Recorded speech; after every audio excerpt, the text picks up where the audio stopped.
The Lorax by Dr. Seuss. At the far end of town, where the grickle grass grows, the wind smells slow and sour when it blows, and no birds ever singing excepting old crows, is the street of the lifted Lorax. And deep in the grickle grass, some people say, if you look deep enough, you can still see today where the Lorax once stood, just as long as it could before somebody lifted the Lorax away. What is a Lorax? And why was it there? And why was it lifted and taken somewhere? From the far end of town where the grickle grass grows, the old Once-ler still lives here. Ask him, he knows. You won't see the Once-ler. Don't knock at his door. He stays in his lurkum at the top of his store. He lurks in his lurkum, cold under the roof, where he makes his own clothes out of muffered moof. And on special dank midnights in August he peeks out of the shutters, and sometimes he speaks and tells how the Lorax was lifted away. He'll tell you perhaps if you're willing to pay. On the end of a rope he lets down a tin pail, and you have to toss in 15 cents and a nail, and a shell of the great-great-great-grandfather snail. Then he pulls up the pail, makes the most careful count to see if you paid him the proper amount. Then he hides what you paid him away in his snubby, his secret strange hole in his grooveless glove. Then he grunts, I will call you by whisper my phone, for the secrets I tell you are for your ears alone. Down slept the whisper my phone to your ear, and the old Once-ler whispers are not very clear, since they have come down through the sneerly hose, and he sounds as if he had smallish bees in his nose. Now I tell you, he says, with his teeth sounding gray, how the Lorax got lifted and taken away. It all started way back, such a long, long time back. Way back in the days when the grass was still green, and the pond was still wet, and the clouds were still clean, and the song of the swami swans rang out in space. One morning I came to this glorious place, and I first saw the trees, the Truffula trees, the bright-colored tufts of the Truffula trees, mile after mile in the fresh morning breeze. Under the trees I saw brown babaloots frisking about in their barbaloo suits, and as they played in the shade and ate the Truffula fruits, from the rippleless pond came the comfortable sound of the humming fish humming while splashing around. But those trees, those Truffula trees, all my life I've been searching for trees such as these. The touch of their tufts was much softer than silk, and they had the sweet smell of fresh butterfly milk. I felt a great leaping of joy in my heart. I knew just what to do. I unloaded my cart.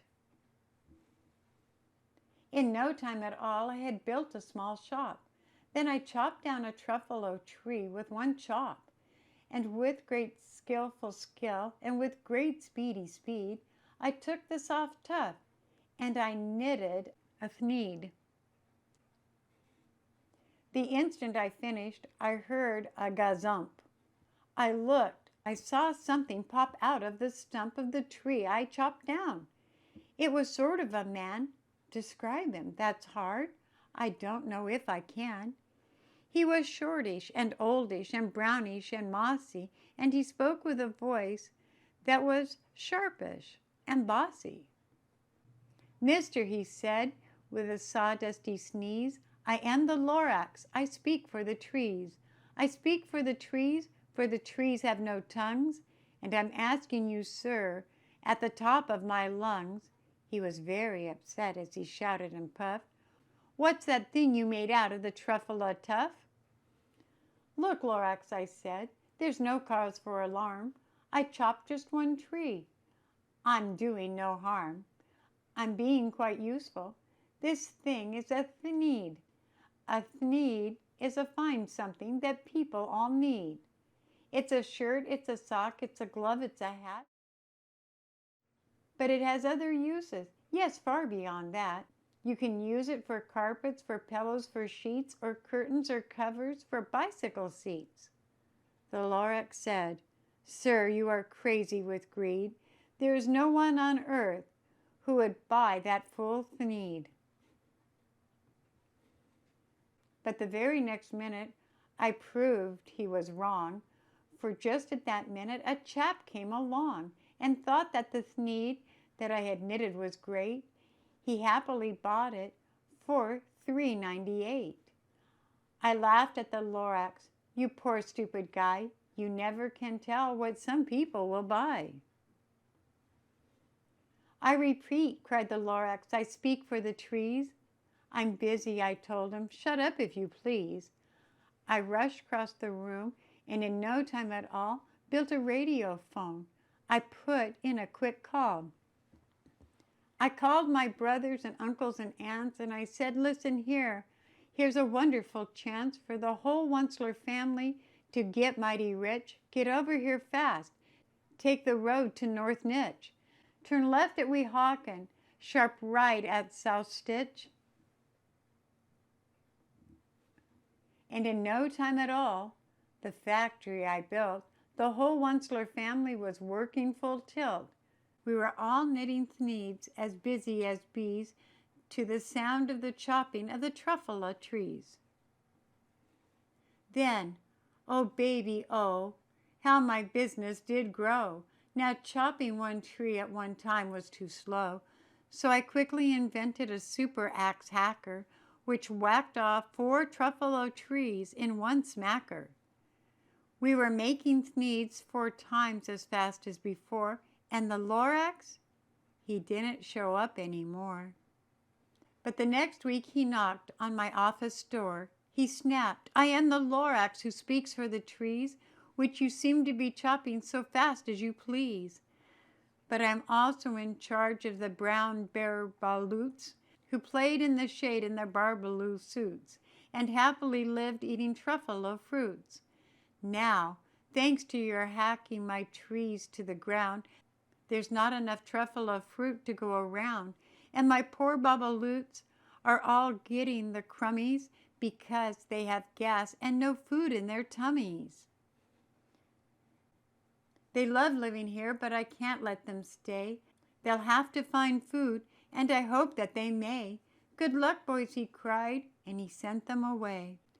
I, the Once-ler, felt sad as I watched them all go, but business is business, and business must grow, regardless of crummies and tummies, you know. I meant no harm. I mostly truly did not, but I had to grow bigger, so bigger I got. I biggered my factory, I biggered my roads, I biggered my wagons, I biggered my loads of thneeds I shipped out. I was shipping them forth to the south, to the east, to the west, to the north. I went right on biggering, selling more thneeds, and I biggered my money, which everyone needs. Then again he came back. I was fixing some pipes when an old nuisance Lorax came back with more gripes. "I am the Lorax," he coughed and he whiffed. He sneezed and he snuffled, he snarled, he sniffed. "Once-ler," he cried with a cruciferous croak, "Once-ler, you're making such smogulous smoke. My poor swammy swams, why, they can't sing a note. No one can sing who has smog in his throat." And so the Lorax, please pardon my cough, they cannot live here, so I'm sending them off. Where will they go? I don't hopefully know. They may have to fly for a month or a year to escape from the smog you've smogged up around here. "What's more," snapped the Lorax, his dander was up, "let me say a few words about the glippity-glup. Your machinery chugs on day and night without stop, making glippity-glup Also skloppity-sklop. And what do you do with your leftover goo? I'll show you, you dirty old Once-ler man, you. You're glumping the pond where the humming fish hummed. No more can they hum, for their gills are all gummed. So I'm sending them off. Oh, their future is dreary. They'll walk on their fins and get woefully weary in search of some water that isn't so smeary. And then I got mad. I got terribly mad. I yelled at the Lorax, "Now listen here, Dad.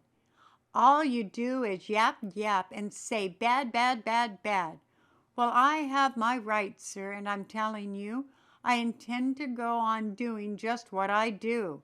And for your information, you Lorax, I'm fingering on biggering and biggering and biggering and biggering, turning more Truffula trees into thneeds, which everyone needs." And at that very moment, we heard a loud whack. From outside in the field came a sickening smack of an axe on a tree. Then we heard the tree fall, the very last truffle tree of them all. No more trees, no more thieves, no more work to be done. So in no time, my uncles and aunts, every one, all waved me goodbye. They jumped into my cars, and they drove away under the smoke-smuggered stars. Now all that was left 'neath the bad-smelling sky was my big empty factory, the Lorax and I. The Lorax said nothing, just gave me a glance, just gave me a very sad, sad, backward glance, as he lifted himself by the seat of his pants. And I'll never forget the grim look on his face when he hoisted himself and took leave of this place, through the hole in the smog without leaving a trace. And all that the Lorax left here in this mess was a small pile of rocks, with the one word, unless. Whatever that meant, well, I just couldn't guess. That was long, long ago. But each day since that day, I have sat here and worried away. Through the years, while my buildings have fallen apart, I've worried about it with all of my heart. But now, says the Once-ler, now that you are here, the word of the Lorax seems perfectly clear. Unless someone like you cares a whole awful lot, nothing is going to get better. It's not. So catch, calls the Once-ler. He lets something fall. It's a Truffula seed. It's the last one of all. You're in charge of the last of the Truffula seeds. And Truffula trees are what everyone needs. Plant a new Truffula, treat it with care. Give it clean water and feed it fresh air. Grow a forest, protect it from axes that hack. Then the Lorax and all of his friends may come back.